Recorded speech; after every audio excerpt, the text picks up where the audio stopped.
Byłem w wojsku, przyjeżdżano do mnie. Wiedziałem, że ta cała akcja się rozkręca. To nie będę się wdawał w szczegóły tego wojska, śmieszne, ale do zupełnie innej historii. Wypuszczono mnie w pewnym momencie na urlop. Ja w tym wojsku miałem po prostu być, nie wychodzić poza teren koszar i koniec. Meldować zawsze, gdzie się udaje na terenie koszar. Cześć, nic więcej, nic ode mnie nie chciał.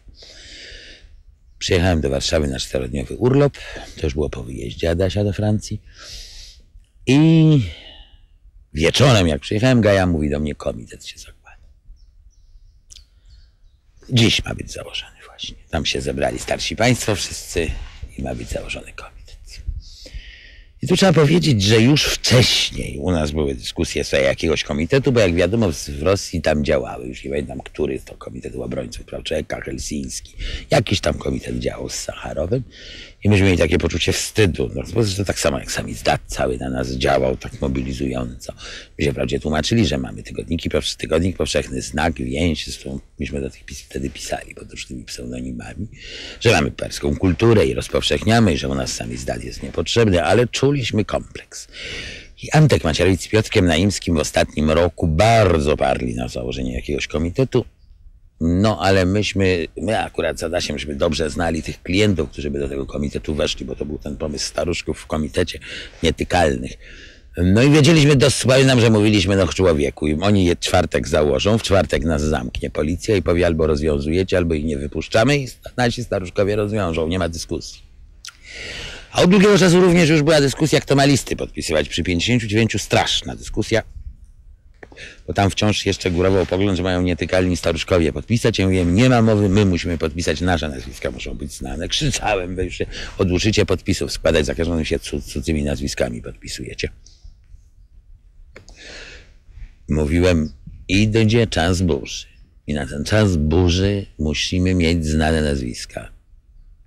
Bo my będziemy to musieli robić, nie będą tego robić staruszkowie, nie dadzą rady tego robić. Także kiedy mi Gaja powiedziała, że powstaje komitet, to byłem przekonany, że Komitet Obrońców Obrony Praw Człowieka Obywatela, bo tak się właśnie mówiło u nas, i że ze samych staruszków. I o ile pierwsza część tego pomysłu wydała mi się już w tym momencie słuszna, o tyle co do drugiej miałem wątpliwości.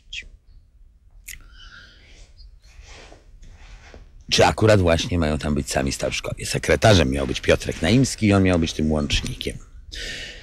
Zatem następnego dnia przybiegli do mnie rano Jan Józef Lipski i Piotrek Naimski i Antek i mówią, że komitet miał być obrony robotników, ale nie powstanie, bo staruszkowie się nie zgodzili. Aniela powiedziała, że to grozi takim tam, przeczytała artykuł o tajny związek, co oczywiście zamyka sklep. To zagrozi im, powiedzieli. No i mnie kamień spadł z serca. I przede wszystkim usłyszałem Komitet Obrony Robotników i oczy mi się zapaliły. To genialny pomysł. Mówię, to jest to. Zakładamy, już żeśmy go w ogóle założyli, bo tak jak tu stoimy 4, tośmy założyli Komitet Obrony Robotników. Ja tam w ogóle tych staruszków nie zapraszam. Mówię, ale no, już żeście im proponowali, to teraz się trzeba rozbiec i powiedzieć im, że myśmy założyli, tylko nie chcą wstąpić. Każdy z nich osobno, jak chce wstąpić, to niech wstąpi, ale nie musi. Po prostu jeżeli chce. I tak się dokonał ten właśnie zamach stanu i taka jest prawda na temat sporu, kto wymyślił nazwę i jaka była moja rola, jaka Antka. Rzeczywiście nazwę usłyszałem od tej trójki, która przybiegła, a rora polega tylko na tym właśnie, jak na ogół w historii, że po prostu nie, że ja wymyślam, tylko że ja po prostu łapię pomysły. Już robimy, nie ma o czym gadać. To i tak, jakśmy powiedzieli, tak żeśmy zrobili.